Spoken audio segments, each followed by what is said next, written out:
தினம் ஒரு திருக்கோயில் வரிசையில் இன்றைய தினம் நாம் தரிசிக்கப் போகிற ஆலயம் உத்தரமேரூர் அருள்மிகு சுந்தர வரதராஜ பெருமாள் திருக்கோயில்.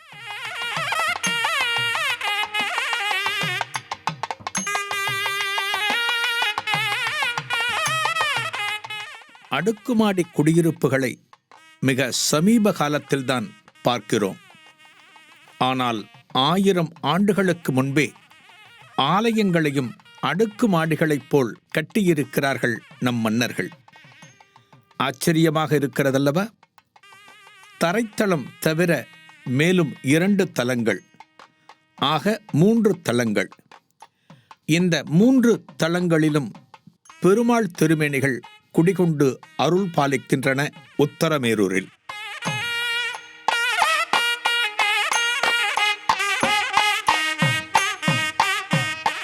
உத்தரமேரூர் ஆலயத்தின் சிறப்பும் இந்த ஊரின் தொன்மையும் வரலாற்றில் அதிகம் பகிரப்பட்டிருக்கிறது. வாருங்கள், பிரமிக்க வைக்கும் பெருமாள் திருமேனிகளை தரிசிக்கலாம்.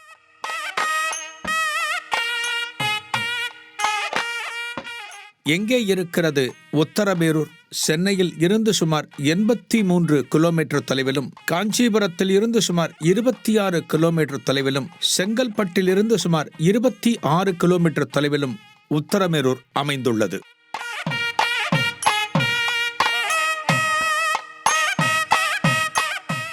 ஆன்மீக பூமியாம் தமிழகத்தில் காஞ்சிபுரம் மாவட்டத்தில் அமைந்திருக்கின்ற சிற்றூர்தான் உத்தரமேரூர். பல்லவ அரசனான 2ஆம் நந்திவர்மன், அதாவது 8ஆம் நூற்றாண்டு காலத்தில் இந்த ஊரை நிறுவினான். உத்தரமேரூர் என்கிற ஊரையே அவன்தான் கட்டமைத்தான். அந்த அரசனால் இந்த ஊரானது பிராமணர்களுக்கும் வைணவர்களுக்கும் நன்கொடையாக வழங்கப்பட்டது. சதுர்வேதி மங்கலம் என்றே இந்த ஊரை குறிப்பிடுவார்கள்.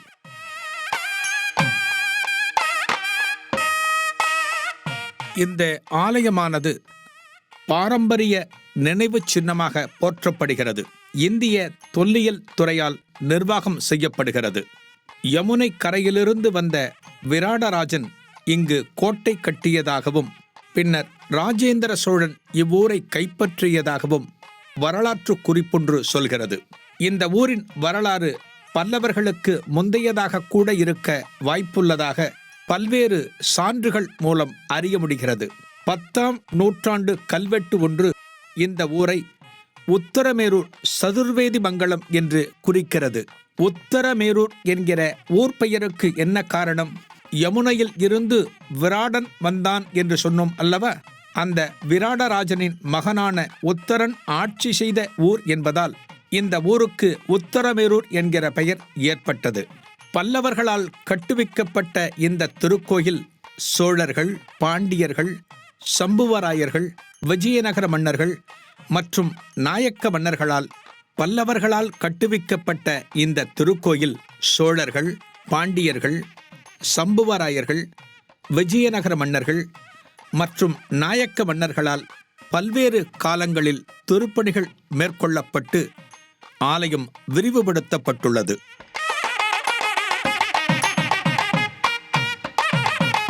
சுந்தர வரதராஜ பெருமாள் திருக்கோயில் 7 நிலைகளுடன் கிழக்கு நோக்கி கம்பீரமான ராஜகோபுரம் அமைந்துள்ளது. இந்த ஆலயம் முழுக்க முழுக்க வாஸ்து சாஸ்திரத்தை அடிப்படையாக கொண்டு கட்டப்பட்டுள்ளது. இன்றைக்கு நாம் குடியிருக்கப் போகிற ஒரு வீடு என்று சொன்னால் அந்த வீட்டிற்கு வாஸ்து சாஸ்திரம் பார்க்கிறோம். வாஸ்து முறைப்படி எங்கெங்கு எவை அமைய வேண்டும் என்று பார்க்கிறோம். ஆலயங்களுக்கும் வாஸ்து என்பது உண்டு. அதுபோல இந்த ஆலயம் வாஸ்து சாஸ்திரத்தின் அடிப்படையில் கட்டப்பட்டுள்ளது.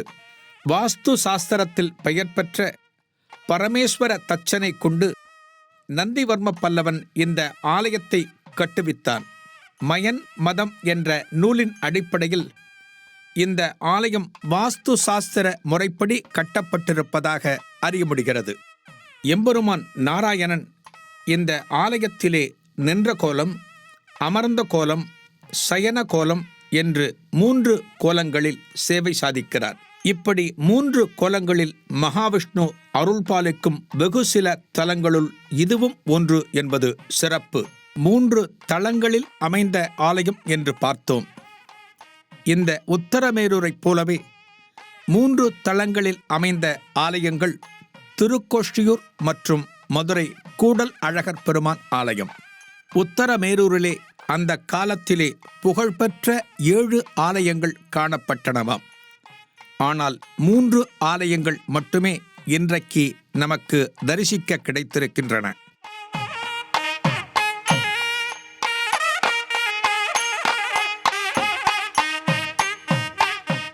பிரம்மதேவன், ருத்ரன், பூதேவி, மார்க்கண்டேய மகரிஷி ஆகியோர் இந்த பெருமாளை வணங்கியுள்ளனர்.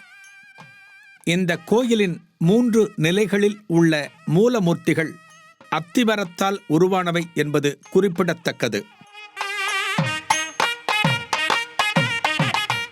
முதல் தளத்திலிருந்து 2ஆம் தளம் வரை ஏறுவதற்கும் இறங்குவதற்கும் தனித்தனியே 2 குறுகிய படிக்கட்டுகள் விமானத்தின் உள்ளேயே காணப்படுகிறது.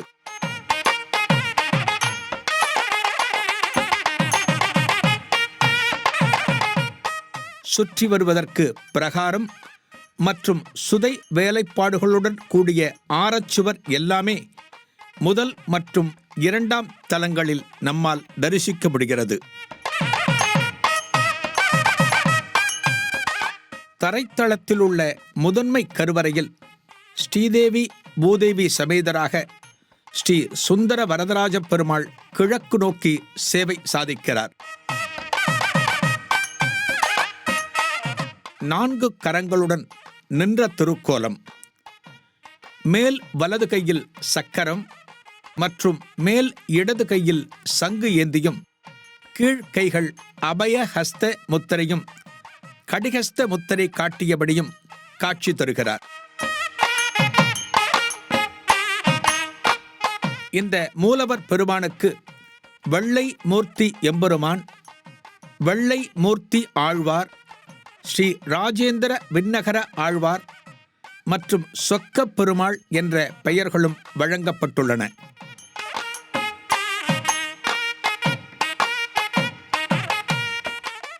இந்த ஆலயம் பஞ்சவரதர் க்ஷேத்திரம் என்பது குறிப்பிடத்தக்கது. இந்த ஆலயத்திலே 5 வரதர்கள் அருளுகிறார்கள். சுந்தர வரதராஜ பெருமாளை தரிசித்துவிட்டு உள் பிரகாரத்தின் தெற்கே அர்ஜுனனுக்கு காட்சி தந்த அச்சுத வரதர், மேற்கே நகுலனுக்கு காட்சி தந்த அனிருத்த வரதர், வடக்கே சகாதேவனுக்கு காட்சி தந்த கல்யாண வரதர் ஆகியோரை தரிசிக்கிறோம்.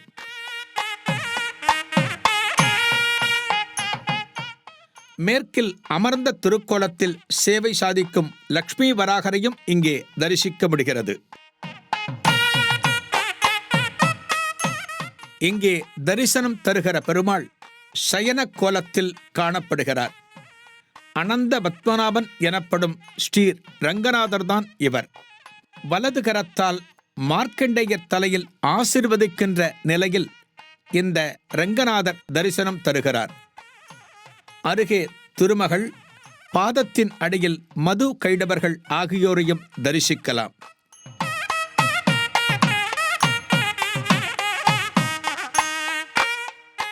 இந்த 2ஆம் தளத்திலே மும்மூர்த்திகளையும் தரிசிக்கின்ற ஒரு பேறு பக்தர்களுக்கு கிடைக்கிறது.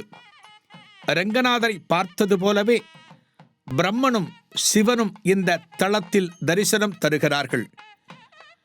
ஒரு பெருமாள் ஆலயத்தில் பிரம்மனையும் சிவனையும் தரிசிப்பது ஒரு வித்தியாசமான ஒன்று. அத்தகைய தரிசனம் இங்கே நமக்கு கிடைக்கிறது.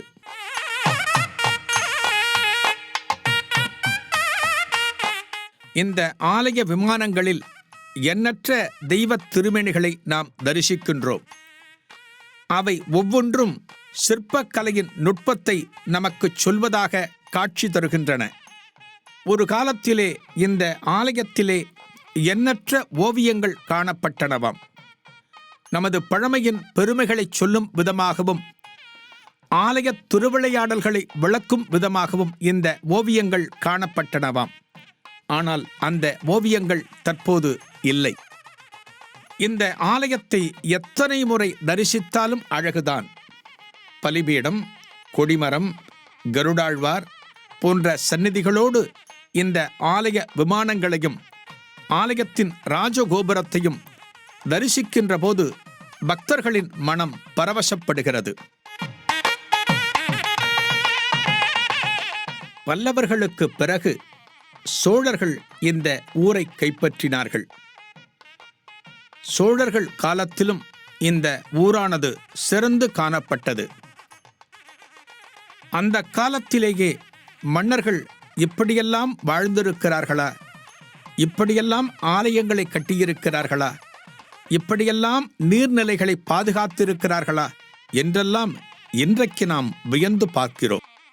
நமது முன்னோர்களைப் பற்றி நாமே தவறான அபிப்பிராயங்களை எந்த ஒரு காலத்திலும் கொள்ளக்கூடாது. அதுபோன்ற ஒரு நடைமுறை நமக்கு மிகுந்த ஆச்சரியத்தை தருகிறது. உத்தரமேரூர் கல்வெட்டுக்கள் உலக புகழ் வாய்ந்தவை. இந்த கல்வெட்டுகள் ஏராளம். இவை தருகின்ற தகவல்கள் அதிசயமானவை. ஒரே ஒரு தகவலை பார்ப்போம்.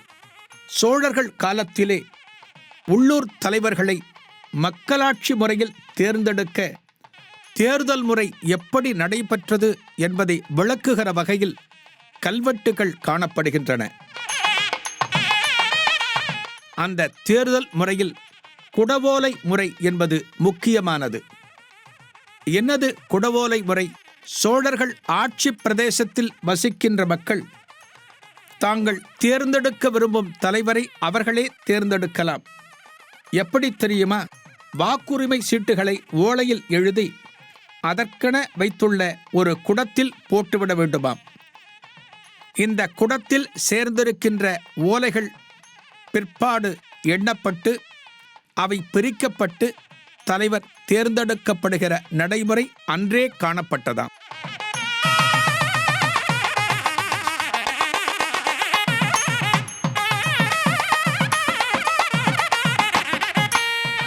ஏரி வாரியம், தோட்ட வாரியத்திற்கு பிரதிநிதிகள் ஆக விரும்புபவர்கள் பெயர்களை ஓட்டு போடுபவர்கள் எழுதி குடத்தில் போட வேண்டும். பின் அந்தந்த பகுதியில் மிகப்பெரிய சபை கூடி ஊர் பெரியவர்கள் முன்னால் ஒரு சிறுவனை கொண்டு குடத்தில் இருக்கின்ற ஓலைகளை எடுத்துத் தரச் சொல்வார்கள். பொதுவான ஒரு அன்பர் இந்த ஓலைகளை வாங்கி தன் உள்ளங்கையில் அகல விரித்தபடி காணப்படுவாராம். யாருடைய பெயருக்கு அதிக சீட்டுகள் கிடைத்திருக்கிறதோ, அதாவது ஓலைகள் கிடைத்திருக்கிறதோ, அவரே இது போன்ற பொது காரியங்களுக்கு நியமிக்கப்படுகிற நடைமுறை சோழர்கள் காலத்தில் பிரதானமாக இருந்து வந்துள்ளது.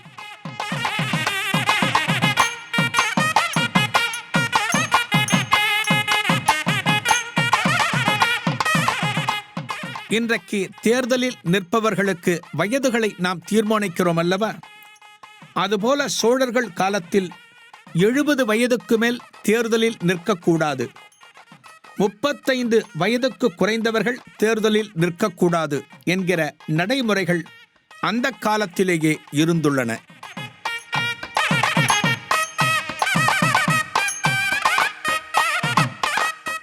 தேர்தலில் நிற்கின்ற வேட்பாளர்களுக்கு இன்றைக்கு நாம் பல கட்டுப்பாடுகளை நியமிக்கிறோம். அவர்கள் எப்படியெல்லாம் இருக்க வேண்டும் என்று அந்த விதிகள் நமக்கு உணர்த்துகின்றன. அந்த நாளிலே எப்படி வேட்பாளர்களை தேர்வு செய்வார்கள் தெரியுமா?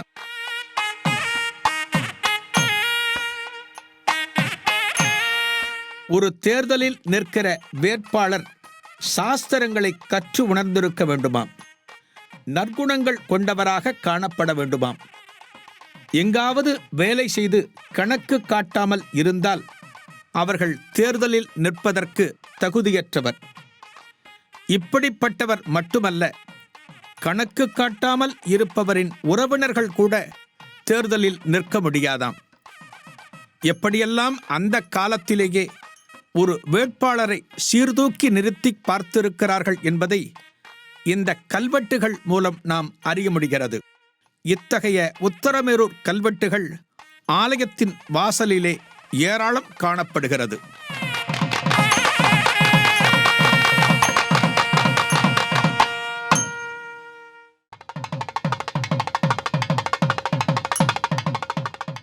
உத்தரமேரூர் அருள்மிகு சுந்தர வரதராஜ பெருமாள் திருக்கோயில்.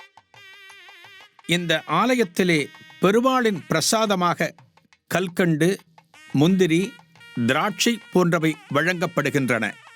ஆலயத்திலே எத்தனையோ விசேஷங்கள் சிறப்பு என்று சொன்னாலுமே சித்திரை மாதத்தில் நடக்கிற பிரம்மோற்சவமும், ஆடியில் நடக்கிற பவித்ரோற்சவமும், கருட சேவையும், ராமநவமியும் வெகு சிறப்பான திருவிழாக்களாக கொண்டாடப்படுகிறது.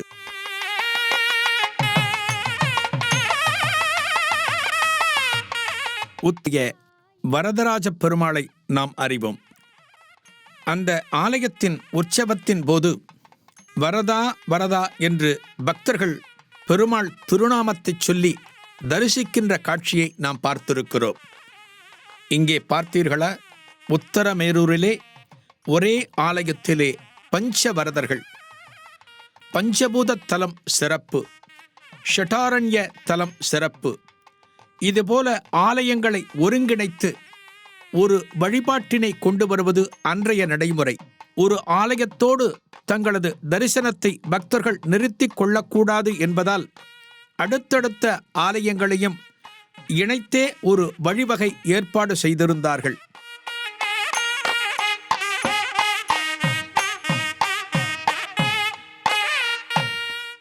அந்த வகையிலே பஞ்சவரதர்கள் இங்கே சிறப்பு. இந்த பஞ்சவரதர்களையும் தரிசிப்பதற்காக நாம் பல ஆலயங்களுக்கு செல்ல தேவையில்லை. ஒரே ஆலயத்திலேயே பஞ்சவரதர் திருமேனிகளையும் நாம் தரிசிக்க கிடைத்திருப்பது இந்த காலத்தில் நாம் பெற்ற பேறு என்றே சொல்ல வேண்டும்.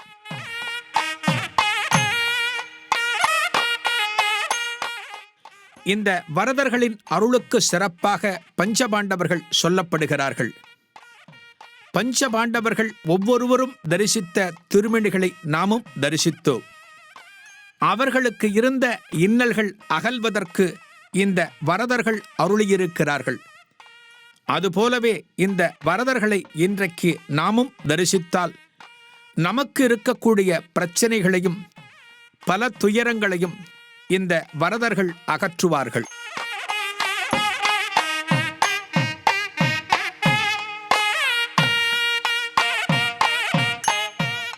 அற்புதமான சுந்தர வரதராஜ பெருமாளை தரிசித்தோம்.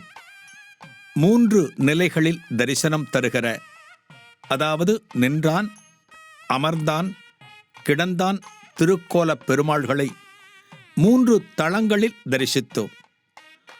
3 நிலைகளில் காட்சி தருகிற பெருமாள் திருமேனிகளை ஒரே ஆலயத்தில் தரிசிப்பது அபூர்வம், சிறப்பு.